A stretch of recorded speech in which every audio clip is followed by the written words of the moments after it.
9ஆம் தலைமுறை ஜோதிடர் கோபால் ஐயாவுக்கு வணக்கங்கள். வணக்கம் மணிகண்டன். வணக்கம் ஐயா, எப்படி இருக்கிறீங்க? நல்லா இருக்கேன் ஐயா. நீங்க நம்ம பார்க்கக்கூடிய ராசி துலாம் ராசி. துலா ராசிக்கு இருக்கக்கூடிய நட்சத்திரம் எடுத்துட்டோம்னா சித்திரை 2 பாதங்கள் வருது, அதாவது 3-4 பாதகம். அதே மாதிரி சுவாதி நட்சத்திரத்தோட 4 பாதங்கள் உள்ள இருக்கு. அதே மாதிரி விசாகம் அதோட 3 பாதங்கள் உள்ள இருக்கு. ஸோ இப்படிப்பட்ட ஒரு காம்பினேஷன்ல இருக்கக்கூடிய துலா ராசிக்கு குணாதிசயங்கள் வேறுபடும்.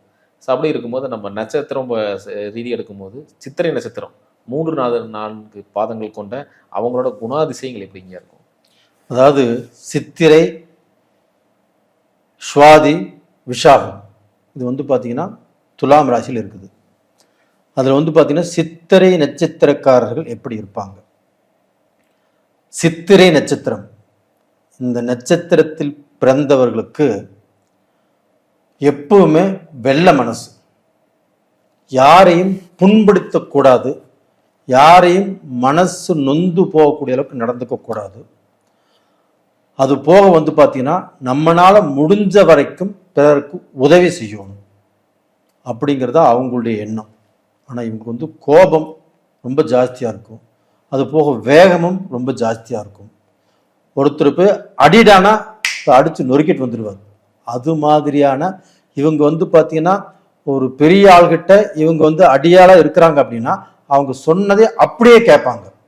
ஏன்னா பார்த்தீங்கன்னா இந்த பெரிய ஆளை இவங்க நம்பிட்டாங்கன்னா, அப்போ இவங்களுக்கு ஓனரே இருக்கிறாங்கன்னா அந்த ஓனருக்கு இவங்க விசுவாசியாக இருப்பாங்க. அந்த ஓனர் நல்லவராக இருந்தால் மட்டும்தான்.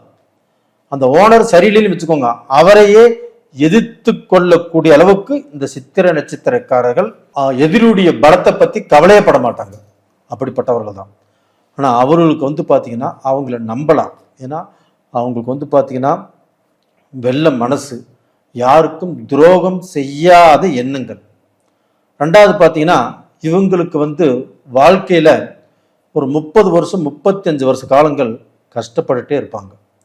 அப்ப அந்த கஷ்டம் எப்படா தீரும் அப்படின்னு பார்த்தீங்கன்னா அவங்களே யோசனை பண்ணினதுக்கு அப்புறம்தான் இவங்களுக்கு ஒரு நல்ல எதிர்காலமே பிறக்கும். அதற்கு முன்னாடி யார் கூப்பிட்டாலும் வேலைக்கு போவாங்க, யார் எது சொன்னாலும் செய்வாங்க. அது போக பார்த்தீங்கன்னா இவங்க சம்பாதிக்கணும், இவங்களுக்குன்னு பணம் காசு தேவை, இவங்க மனைவி மக்கள் நல்லா இருக்கணும் அப்படின்னு நினைச்சதே இல்லை. இவங்களுடைய மனைவி இவங்களுக்கு பார்த்தீங்கன்னா ஒரு அதிர்ஷ்டம் என்ன அப்படின்னா, இவங்களுக்கு மனைவி அப்படிங்கிறவங்க, அதாவது 3ஆம் பாதம் 4ஆம் பாதத்தில் பிறந்தவங்களுக்கு ஏதாவது ஒரு ஒருத்தர் மனைவி கட்டுப்பட்டவங்களாக இருக்கிறாங்க. எவ்வளவு பிரச்சனை வந்தாலும், எவ்வளவு சண்டை வந்தாலும், எவ்வளவு வாக்குவாதங்கள் வந்தாலும் இவங்களை விட்டு பிரிந்து போகாமல் இவங்க கூடயே இருந்து இவங்களை எப்படியாவது திருத்திரணும் அப்படிங்கிற எண்ணத்தில் அவங்க இருப்பாங்க. அதை புரிந்து கொள்வதற்கு இவங்களுக்கு ரொம்ப லேட் ஆகும். புரியுதுங்களா? அது போக பார்த்தீங்கன்னா இவங்களுடைய மனசு ரொம்ப நல்ல மனசு. இவங்களை பார்த்தீங்கன்னா யார் வேணாலும் நம்பி இவங்ககிட்ட எந்த வேலையும் கொடுக்கலாம். அதே சமயத்தில் ஒரு பக்கத்தில் கடன் வாங்கினாலும் அந்த கடனை திருப்பி கட்டணும்னா இன்னைக்கு கொடுக்குறோன்னா அதுக்கு முந்தின நாளாவே கொடுக்கக்கூடிய குணம் இவர்கிட்ட இருக்குது. சிறப்புங்கய்யா. அடுத்து சுவாதி, ராகுவின் ஆதிக்கம் கொண்ட சுவாதி நட்சத்திரம். இந்த சுவாதி நட்சத்திரம் அப்படிங்கிறது ஒரு காற்று நட்சத்திரம். இது பார்த்தீங்கன்னா வாயு தெய்வமான ஆஞ்சநேயர் இல்லை முருகன் வழிபாடு இவங்களுக்கு ரொம்ப ரொம்ப சிறப்பானது. இந்த நட்சத்திரத்தில் பிறந்தவங்க பார்த்தீங்கன்னா ரொம்பவுமே யதார்த்த குணமுடையவர்கள். சுவாதி நட்சத்திரம்னாவே யதார்த்த குணமுடையவர்கள். ரெண்டாவது பார்த்தீங்கன்னா இந்த சுவாதி அப்படிங்கிறது ராகுவுடைய நட்சத்திரம். அப்போ இந்த ராகுவுடைய நட்சத்திரம் சுக்கிரனுடைய வீட்டில் இருக்குது. அப்போ பார்த்தீங்கன்னா இந்த ராகுவுக்கு சுவாதி நட்சத்திரத்தில் இவங்க பிறந்திருக்கிறாங்க அப்படின்னா அவங்க பிரம்மாண்டமாக எதையுமே திங்க் பண்ணுவாங்க. அப்போ பார்த்தீங்கன்னா 100 கோடி வேணும், 200 கோடி வேணும், 500 கோடி வேணும். அவங்க பேசும்போது கூட கோடிக்கணக்கில் தான் பேசுவாங்க. ஆனால் பார்த்தீங்கன்னா அதுலேயுமே ஒரு சிலர் சாதித்து அந்த இலக்கை அடைந்து ஒரு பெரிய லெவலுக்கு வந்துடுறாங்க. அப்போ பார்த்தீங்கன்னா அறிவு, திறமை எல்லாமே இவங்ககிட்ட நிறைய இருக்கும். அது வேலை செய்வதற்கு ரொம்ப லேட் ஆகும். அப்போ பார்த்தீங்கன்னா இவங்களுக்கு பார்த்தீங்கன்னா கிட்டத்தட்ட 41 வயசுக்கு மேலே தான் இவங்களுக்கு வளர்ச்சி இருக்குது. ஒரு சிலர் 35 வயசுலேருந்துமே வளர்வதற்கு ஆரம்பிச்சிடுறாங்க. அப்போ இவங்களுக்கு பார்த்தீங்கன்னா மனைவியால் யோகம். அப்போ மனைவி வந்ததுக்கு அப்புறம், திருமணம் செய்ததுக்கு அப்புறம் இவங்க வாழ்க்கையில காசு, பணம், செல்வம், செல்வாக்கு, இது எல்லாமே மனைவியுடைய யோகத்தாலும் இவங்க நல்லா இருக்கிறாங்க. சிறப்பு சிறப்புங்க ஐயா. ஐயா, இறுதி எடுத்துட்டோம்னா குருவின் ஆதிக்கம் கொண்ட விசாக நட்சத்திரம் 3 பாதங்கள் உள்ள இருக்குங்க, அதை பத்தி சொல்லுங்க. விஷாக நட்சத்திரம் குரு பகவானுடைய நட்சத்திரம். இந்த குரு பகவானுடைய நட்சத்திரம் அப்படின்னு எடுத்துட்டாவே பொறுமை, சகிப்புத்தன்மை, விட்டு கொடுக்கும் மனப்பான்மை, இது நிறைய இவங்ககிட்ட இருக்குது. அது போக நேர்மை, அதே சமயத்தில் வந்து பார்த்தீங்கன்னா இந்த பேச்சில் வந்து எப்பவுமே உண்மை இருக்கும். ஒருத்தருக்கு வந்து எப்பவுமே கெட்டது நினைக்கக்கூடிய பழக்கமே இவங்ககிட்ட இல்லை. ஆனால் அதே சமயத்தில் குருவின் நட்சத்திரம் சுக்கிர பகவானின் வீட்டில். அப்போ வந்து இந்த குரு பகவான் ஆகப்பட்டது, சுக்கிர பகவான் வந்து பார்த்தீங்கன்னா அசுர குரு, குரு பகவான் தேவகுரு, 2 பேருமே ஒரே வீட்டில் இருக்கிறாங்க.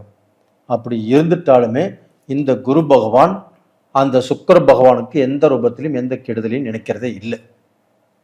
அதுபோக ராகு நட்சத்திரமும் சுவாதி நட்சத்திரமும் இங்கே தான் இருக்குது. அப்போ வந்து பார்த்தீங்கன்னா இந்த குருவுடைய நட்சத்திரமாகப்பட்டது இந்த சுக்கிர பகவானை பற்றியும் கவலைப்படுறதில்ல, இந்த ராகுவை பற்றியும் கவலைப்படுறதில்ல. அவருடைய வேலை என்னவோ அதை மட்டும் செஞ்சு இவரை நம்பி இருக்கிறவங்களுக்கு, இவங்க மேலே நம்பிக்கை வைக்கிறவங்களுக்கு இவர் பாத்திரமாக இருந்து இவங்கனால என்ன முடியுமோ, அதாவது விசாக நட்சத்திரக்காரரால் என்ன முடியுமோ, ஒரு சோசியல் சர்வீஸ்னு வச்சுக்கோங்களேன், அது வந்து பார்த்தீங்கன்னா எல்லாத்துக்கும் மனசார செய்வார். அது போக இவர்களுக்கு வந்து பெரிய பதவி, பெரிய பட்டம், நல்ல பொசிஷனில் இது மாதிரியான வேலை வாய்ப்புகள் தான் இவங்க அதிகமாக இருப்பாங்க. அது போக இவங்க வந்து பார்த்தீங்கன்னா எப்பேற்பட்ட வேலை எந்த அந்தஸ்தில் இருந்தாலும் இவங்களுக்கு அந்த வளர்ச்சி அப்படிங்கிறது குறைவாகத்தான் இருக்கும். ஆனால் வந்து பார்த்தீங்கன்னா இவங்க வேலைக்கு போகிற வரைக்கும் இவங்களுக்கு முன்னேற்றங்கள் கம்மியாக தான் இருக்கும். அது போக இவங்களுக்கு வந்து பார்த்தீங்கன்னா தொழில், அதாவது வந்து பார்த்தீங்கன்னா இவங்க வாழ்க்கையில் இவங்க அப்பானாலேயோ, இவங்க அண்ணன் தம்பியினாலேயோ, இவங்க அம்மானாலேயோ இவங்களுக்கு ஒரு வளர்ச்சி இருக்காது. இவர் கஷ்டப்பட்டு இவர் வாழ்க்கையில் இவரே முயற்சி பண்ணி இவருக்குன்னு ஒரு அந்தஸ்து, ஒரு மரியாதை அப்படிங்கிறது இவராகத்தான் தேடிக்கணும். அப்போ வந்து பார்த்தீங்கன்னா 30-35 வயசு வரைக்கும் இவருக்கு எந்த ஒரு கொடுப்பனையும் இருக்காது. அது போக இவருடைய வாழ்க்கையில் இவருக்கு வந்து பார்த்தீங்கன்னா மறைமுகமான எதிரிகள், துரோகிகள் நிறைய இருப்பாங்க. அந்த துரோகிகளையும் சந்தித்து, அந்த எதிரிகளையும் சந்தித்து இவர் வந்து பார்த்தீங்கன்னா வாழ்க்கையில் கஷ்டப்பட்டு முன்னுக்கு வர்றது அப்படிங்கிறது ரொம்ப கஷ்டப்பட்டு தான் முன்னுக்கு வருவாங்க. அப்படிப்பட்ட ஒரு நட்சத்திரம் தான் விஷாக நட்சத்திரம். சிறப்புங்க. துளாராசியை பொறுத்த 3 நட்சத்திரம் இருக்கு. இவங்களோட திருமண வாழ்க்கை எப்படிங்க? திருமண வாழ்க்கை அப்படிங்கிறது இந்த சுவாதி நட்சத்திரத்தில் பிறந்திருக்கிறாங்க இல்லையா, இவங்களுக்கு வந்து பார்த்தீங்கன்னா ராகு தசை முடிஞ்சு, குரு தசை முடிஞ்சு, இந்த சனி தசையில் தான் வந்து பார்த்தீங்கன்னா இவங்களுக்கு வந்து அந்த திருமணம் பேசப்படும். இவங்களுக்கு மட்டும்தான் திருமணம் ஏதாவது ஒரு வழியில் பாதிக்கப்பட்டது. அந்த சமயத்தில் சனி தசை நடக்கும். அந்த சனி இவங்க ஜாதகத்தில் எப்படி இருக்காங்கன்னு பார்க்கணும். இவங்க மேக்சிமம் திருமணம் பண்ணி அந்த திருமணத்தில் மன நிம்மதி இல்லாமல் குழப்பத்தோடு வாழ்கிறாங்க. ஒரு சிலர் வந்து பார்த்தீங்கன்னா வாழ்க்கையில் பிரியக்கூடிய சூழ்நிலையும் உருவாகுது. அது போக வந்து பார்த்தீங்கன்னா பிரிஞ்சு அவங்க மனைவி இவங்க மேலே கேஸ் போடக்கூடிய அளவுக்கு வாய்ப்புகளும் உருவாயிருது. அது போக பார்த்தீங்கன்னா இந்த சித்திரை நட்சத்திரம் இவங்களுக்கு வந்து பார்த்தீங்கன்னா ஒரு சிலருக்கு 2ஆம் தாரம் அப்படிங்கிறதும் இவங்க வாழ்க்கையில் வர்றாங்க. அப்போ வந்து பார்த்தீங்கன்னா முதல் தாரத்தால் திருப்தி இல்லாமல் 2ஆம் தாரத்தை அமைத்தும் அவங்களாலையும் ஒரு சிலருக்கு திருப்தி இல்லாமல் வாழக்கூடிய சூழ்நிலையும் உருவாகுது. இந்த விசாக நட்சத்திரத்தில் பிறந்தவங்களுக்கு ஏதோ ஒரு பத்திரம் தட்டிக்க அவங்க வந்து பார்த்தீங்கன்னா விட்டு கொடுத்து வாழ்றதுனால இப்படியோ அவங்க வாழ்க்கை போயிட்டு இருக்குது. இந்த 2 நட்சத்திரக்காரங்களுக்கும் திருமண வாழ்க்கை பாதிக்குது. ஆனால் வந்து அவங்களுடைய ஜாதகத்தில் நடக்கக்கூடிய தசாபுத்தியில் என்னன்னு பார்த்தா சொல்லலாம், இன்னுமே திருப்தியாக சொல்லலாம். சிறப்பு சிறப்புங்க. பொருளாதார விஷயம் எப்படிங்க இருக்கு? பொருளாதாரம் அப்படிங்கிறது துலாம் ராசிக்காரங்களுக்கு சுக்கிரனுடைய வீடு. அவங்களுக்கு வந்து பார்த்தீங்கன்னா எப்பவுமே லக்ஸரி லைஃப். நாளைக்கு பணத்தை சம்பாரித்து வைக்கணும், நாளைக்கு பணம் தேவை அப்படின்னு இன்னைக்கு வாழ மாட்டாங்க. இன்னைக்கு எவ்வளவு இருந்தாலும் அதை வந்து பார்த்தீங்கன்னா தன்னுடைய ஆடம்பர வாழ்க்கைக்கு, தன்னுடைய திருப்தியான வாழ்க்கைக்கு செலவு பண்ணுறதுக்கு தயாராக இருப்பாங்க. நாளைக்குங்கிறத யோசனை பண்ண மாட்டாங்க. அப்போ வந்து பார்த்தீங்கன்னா அவங்களுடைய வாழ்க்கையில் சொகுசு, ஆடம்பரமான வீடு, நல்ல காரு, பங்களா, இது மாதிரி தான் அவங்களுடைய கற்பனைகள் இருக்கும். சிறப்புங்க ஐயா. ஐயா, இப்போ துளாராசி நேயர்களோட ஒரு நெகட்டிவான விஷயம், இந்த விஷயத்தை மட்டும் மாற்றிக்கிட்டாங்கன்னா இவங்க வேற லெவலில் போயிடுவாங்க அப்படின்னு சொல்லக்கூடிய விஷயம் சொல்லுங்க. துலாம் ராசி அப்படிங்கிறது சுக்கிர பகவான். அப்போ வந்து பார்த்தீங்கன்னா அது வந்து ஒரு பெண்.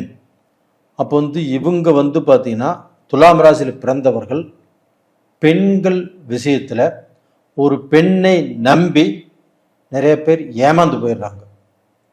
நிறைய பேர் பாதிக்கப்பட்டுறாங்க.